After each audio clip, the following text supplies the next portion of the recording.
o que motiva um estuprador?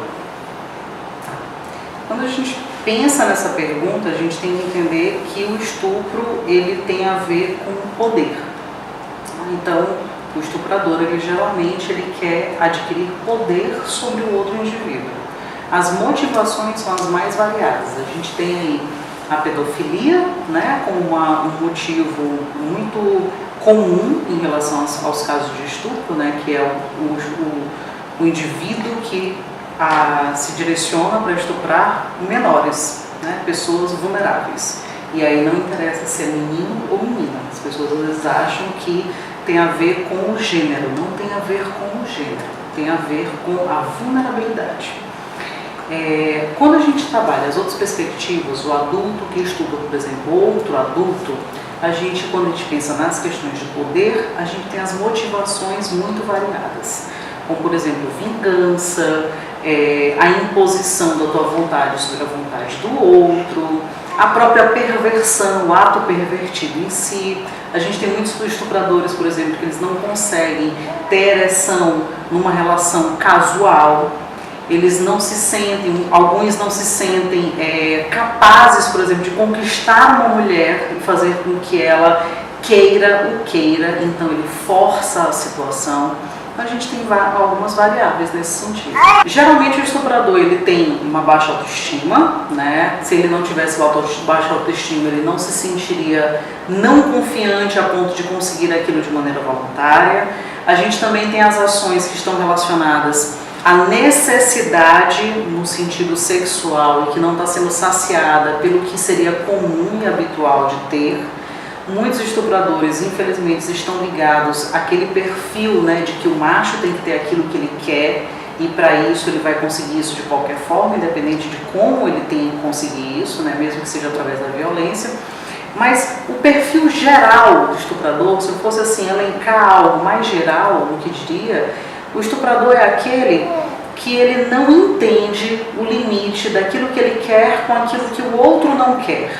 Ele é uma pessoa que ele não vai respeitar esse limite. Muito provavelmente ele foi até educado dentro de uma realidade onde ele não precisava pensar no que ele queria como uma limitação. Sempre foi tudo um tanto quanto acessível, então é muito mais fácil para ele continuar achando que tudo que ele quer ele tem que ter, independente de como ele tem que conseguir. Justamente essa será a pergunta. A forma como uma pessoa é educada no ambiente familiar determina que uma pessoa seja... Ele não é o único determinante. Ele não faria assim, não é porque uma pessoa foi educada em que alguém disse para ela assim, olha, você pode ter tudo que você quiser. Não é só essa questão da educação. A gente tem lá uma predisposição, a gente tem as pessoas que passaram por experiências nesse sentido e acabam se comunicando sexualmente dessa forma, né? Acham que isso é uma forma simplesmente de ter relação sexual. Tem pessoas, eu tenho pacientes, mulheres que já passaram pela situação em que o homem foi um agressor sexual e depois ele perguntou para ela no outro dia como se nada tivesse acontecido, e aí, foi bom para você? A gente tem, quando a gente pensa nisso, a gente pensa assim, essa pessoa está insana, está louca de não entender ou não achar que isso foi algo violento, que isso foi errado? Não. Muitas vezes essa percepção não há porque ele simplesmente não tem a capacidade da empatia sobre o outro, ele não tem como perceber, por exemplo, que o outro não estava disposto, que o outro ficou... A expressão de muitas mulheres dentro de situações como essa são de ficarem irreativas, elas não reagem. Mas a falta de reação, tanto para sim quanto para não, também é uma negação. Muitas ficam em choque nesse tipo de situação e por ficarem em choque nesse tipo de situação, incorrem o risco do outro não compreender claramente, além do não, que não deveria continuar na forma como está. O abuso sexual, ele tem alguma relação com a cultura do machismo? Tem diretamente, porque a gente pode até pensar assim, eu tenho como dissociar isso? Não, porque qual seria o perfil que a gente tem dentro do machismo? O machismo é aquele que o homem ele é mais poderoso, ele é o provedor, ele é o forte, ele é o que tem o que ele quer, basta ele querer. ele é o impositivo, ele é inclusive o agressivo. Então, se a gente tem todas essas coisas como perfil, isso do machismo, não necessariamente do macho, porque o macho é a representação de macho real, não é necessariamente essa, mas do machismo é aquele homem que ele acredita que ele tem que ter aquilo que ele quer, da forma que ele quer, no momento em que ele quer, então o outro tem que se submeter a ele. E aquele que não se submete, ele é forçado a submeter impositivamente. Por um exemplo, se chegasse um paciente, se uma pessoa que quisesse consultar com você e te dissesse que ele tem tendência a praticar abusos sexuais, como é que você lidaria com isso? Tá, eu teria que verificar se é uma pessoa que está tentando controlar isso, ou seja, ele nunca fez isso, mas ele percebe que ele tem um instinto, ele percebe que ele tem a vontade, a curiosidade. Existe uma grande diferença entre eu ter a percepção que isso vai para o perfil ali de perversões sexuais, né? Se isso está ali dentro das minhas perversões, mas eu nunca cometi, ou isso está dentro das minhas perversões e eu já cometi e eu estou querendo controlar para não continuar cometendo. Primeiro, se eu atendo alguém nesse caso, eu tenho que ver se ele é um risco a alguém em pronta espera, porque aí eu tenho que fazer a denúncia. Inevitavelmente, se a pessoa for um risco tanto para ela quanto para o outro, eu tenho que denunciar. Dentro do próprio Código de Ética, me garante esse tipo de ação. Agora, feliz ou infelizmente, as perversões têm que ser lidadas como perversão.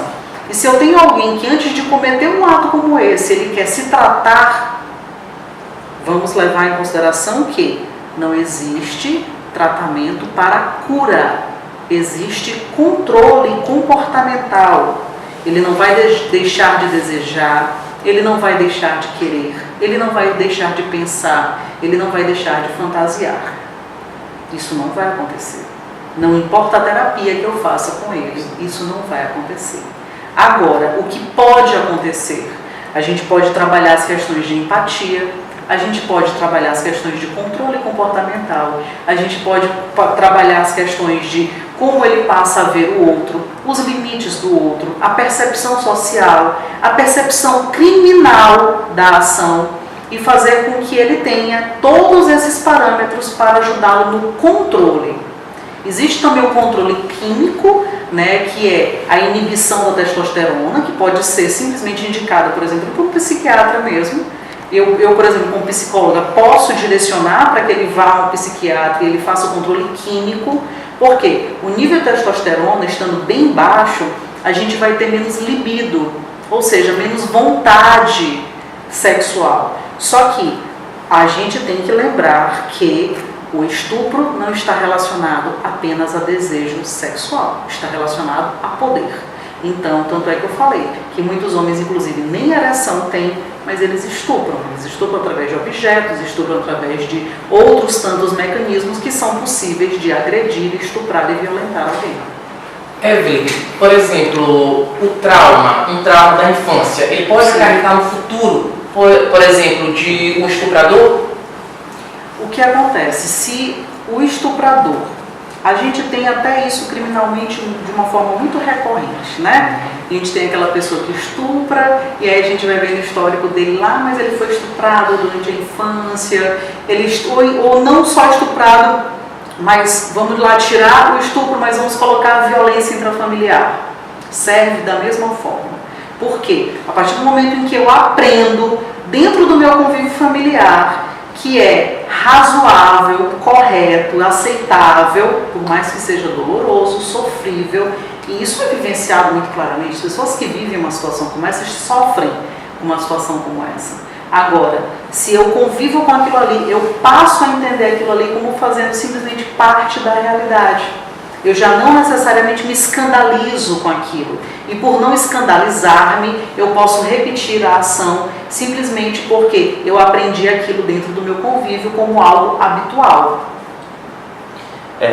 O estuprador possui algum tipo de transtorno cientificamente comprovado?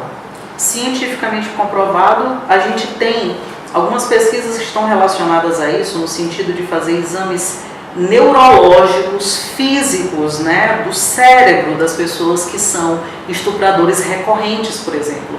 E assim como os sociopatas, a gente tem uma mudança nas características cerebrais. Então, sim, a gente tem. Eu não tenho como necessariamente pegar, por exemplo, e examinar todo mundo e dizer que todo mundo que tem aquela característica neurológica seja um estuprador em potencial. Assim como a gente, por exemplo, tem pessoas que têm as mesmas características neurológicas de um sociopata, mas nem por isso eles matam. Então, não está ligado necessariamente a formação neurológica com a ação, mas a gente isso acontece com certa frequência. Tem as questões neurológicas, tem as questões químicas, tem as questões sociais, e a gente tem sim como dizer que alguém até dentro das características do comportamento, que seria uma doença sim. Mas não é por isso que a gente tem necessariamente que pensar nela como eu vou fazer um tratamento e ela tem cura.